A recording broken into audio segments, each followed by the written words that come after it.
Welcome to The Dark Line. Season 1, Episode 4, The Ones Who Watch Us Still. I'm Damian Talbot, along with your hosts Sophia Thompson and Wilder Graves. And tonight, we bring you a collection of stories where the past refuses to stay buried and the dead speak across bloodlines and borders. A presence passed down through blood, feeding on fear like inheritance. A dream, or something more, where the dead warn of things yet to come. And in the high altitudes of Mongolia, a soldier meets something he can't explain. These are not stories meant for daylight. Are you ready to cross the dark line?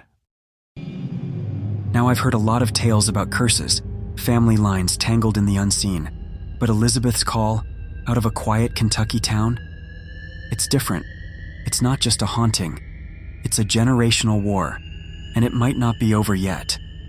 We've titled this one, A Generational Demon. Hi everyone. I thought I'd share my personal experience with the paranormal. I'd say enjoy, but I certainly haven't.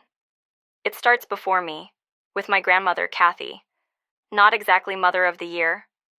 When her partner was away, she had an affair. The child from that affair? My mother, Nancy. Kathy loved one daughter and despised the other. You can guess which was which. According to Nancy, Kathy was a self-proclaimed white witch. When Nancy was still a baby, Kathy drew a symbol on the floor, surrounded it with candles, and laid her in the center, chanting, summoning something. 2 people walked in on this. I believe it. Later, Kathy abruptly got baptized by Mormon missionaries, and somehow the trauma got worse. Eventually I was born, and the curse, it followed us. When my Nana passed, I saw her spirit before we got the call. That was the good kind of paranormal, but things got dark. At 7, I stood on my bed watching birds through the basement window. Suddenly they panicked, and right next to my ear, I heard the most terrifying laughter I've ever known. My room was empty. I was alone. Soon after, I was removed from my mom and placed with Kathy. The abuse began again. But it wasn't just Kathy. Objects moved on their own, alarms went off, bruises appeared, lights flickered. A book once flew at me. Poltergeist activity. Later in foster care, I saw a small boy's spirit in the barn. He'd wave at me. That spirit was peaceful. But when I moved back in with my mom, she was changing, like Kathy had infected her. Then in 2022, I had the worst dream of my life. A mirror made of branches and bone, and an eye beneath the glass, watching me. I ran, tried to scream, collapsed. When I woke, I knew what I had to do. Cleanse, protect, defend. But it wasn't over. Lights flickered. Things moved. My mom's abuse spiked again, and so did the activity. Another book flew. My sister and I tried to banish it. Eventually, I had to flee. January 14th, 2023. The activity has quieted, but I still feel it. Whatever Kathy summoned, it's still here, watching, waiting. And I worry, if my siblings ever have daughters, it won't stop with me. Okay, I've got to say it. This isn't just a haunted house story. This is generational. A summoning ritual, poltergeist activity, dreams of some kind of sentient mirror. That doesn't happen by chance. Elizabeth's family line feels marked. Whatever her grandmother called in, I don't think it ever left. It's the intergenerational trauma that really stands out. You can feel the psychological damage layered beneath the supernatural events. Abuse, neglect, instability, they're often the breeding ground for high-stress paranormal reports. But this wasn't just projection. The dream about the bone mirror, the book flying, the laughter, those are classic signs of what's often labeled a parasite entity. Right. And that barn spirit, the little boy who waved, he was different, peaceful. I think that contrast is important. Whatever's attached to the maternal line, Kathy, then Nancy, now Elizabeth, it's not just haunting people, it's evolving with them. Feeding, maybe. And the fact that it quieted after she fled? That says something. Location mattered less than proximity to her family. When she was near them, activity spiked. Emotional trauma might have been the fuel, but the pattern is supernatural, not just psychological. This story hit me harder than most.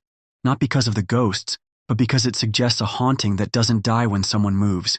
It follows the blood. If her siblings ever have kids, yeah, that cycle might not be over.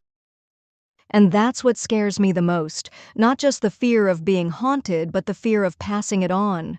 We will be back shortly with call 2. So let's dive back in. This next one's called I Saw My Dead Grandparents. We've all heard the idea that dreams are just the brain processing memory. But what if they're more than that? What if dreams are doorways, and the dead can still step through? Hi.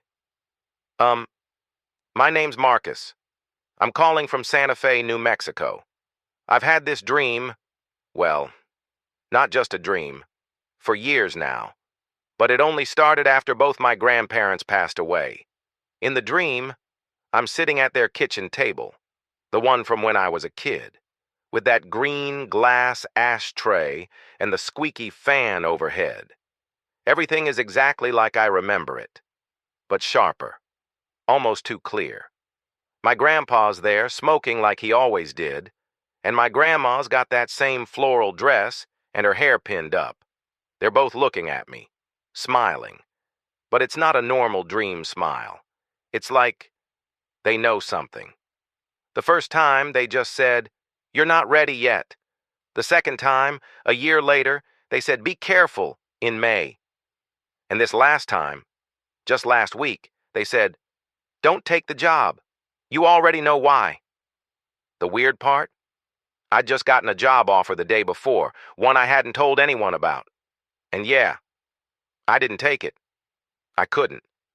It felt like a warning, like something bad was tied to it, even if I don't know what. I know how this sounds. Believe me. But these dreams feel more real than real life sometimes. I wake up with the smell of tobacco still in my nose. I don't know what's happening. But if they're really trying to tell me something, I think I need to start listening. I love this call, not just because it's eerie, but because it's deeply human.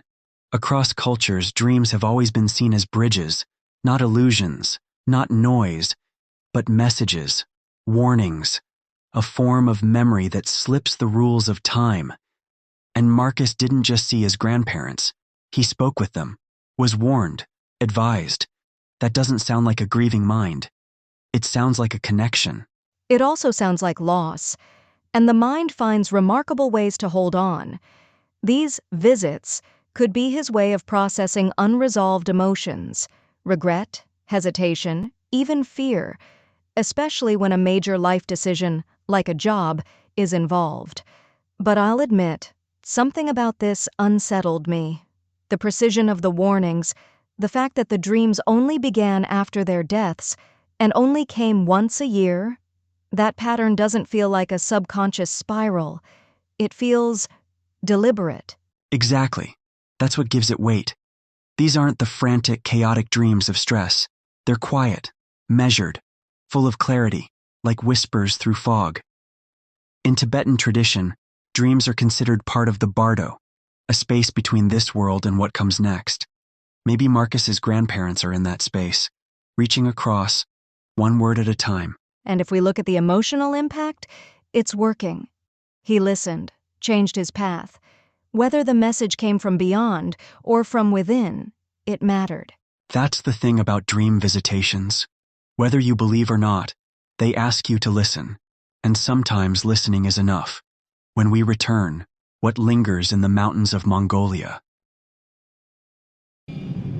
Our final story tonight is titled, I Encountered a Ghost in Mongolia.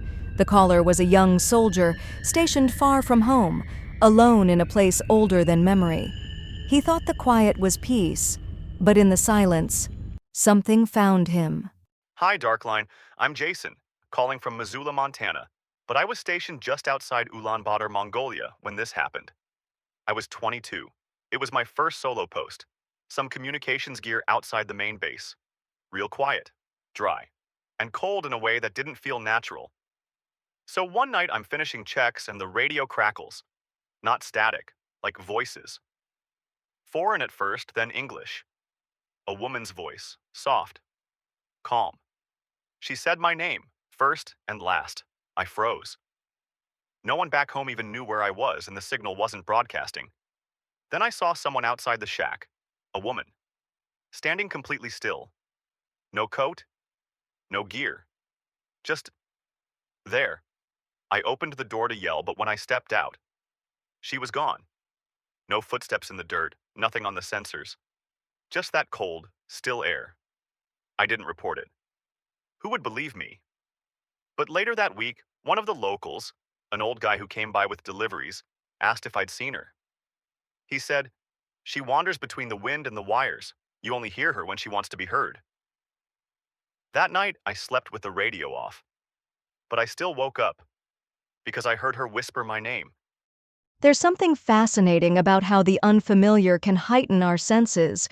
Jason's isolation, the harshness of the environment, even the silence. All of that creates psychological tension. But hearing his full name, from a voice that wasn't supposed to be on that channel, that's where rational explanations start to slip. Slipping, or stepping into something older. Mongolia is steeped in ancestral reverence. Spirits aren't folklore there, they're part of the land. What stuck with me wasn't just the woman outside. It was what the local man said. She wanders between the wind and the wires. That's not metaphor, that's understanding. Some energies aren't bound by place, but by presence. You're saying she wasn't a ghost of a person, but of a place. Exactly, like she's etched into the frequency of that land. Not haunting, existing. And Jason just happened to tune in. And look, he didn't scream. He didn't panic. He listened. That's why he heard her again. There's a kind of reverence in how he tells this. Like he didn't feel cursed, just chosen. And maybe that's the point. The unknown isn't always here to hurt us. Sometimes it just wants us to pay attention. After the break, we close the line for now. Lillian never invited the watcher in, but it came anyway, passed from mother to daughter like a secret no one wanted. It stood at the foot of her bed as a child, and now waits at the edge of her daughter's dreams. Inheritance doesn't always come in blood and bone. Sometimes it comes in shadow. Marcus didn't go looking for his grandparents. They came to him again and again, in dreams too real to ignore. What began as comfort became warning, until even job offers felt like omens. The dead had advice, and he chose to listen. And Jason, alone on foreign soil, met something ancient that knew his name. It wasn't just a haunting, it was a presence, woven into the land like wind through wire. Some ghosts aren't tied to people, they're tied to places. The dark doesn't always knock. Sometimes it whispers your name. The dark line is quieting for now, but it never stays quiet for long. If tonight's episode left you unsettled, awakened something, or pulled at the edges of what you believe, leave us a review, share the signal. Help keep the dark line open. If you have a story of your own, something strange, something true, or something you still don't understand, you can send us your audio recording at thedarkline@outlook.com. We're still working on getting an official number, so for now, let's keep my cell out of it. The Dark Line is a Synergy Edge production, created and directed by Robert Barba, hosted by Sophia Thompson and Wilder Graves, original music by Evan Boyerman, and I am Damien Talbot. Until we meet again, when the veil is thin, stay curious, because the unknown won't stay unknown for long.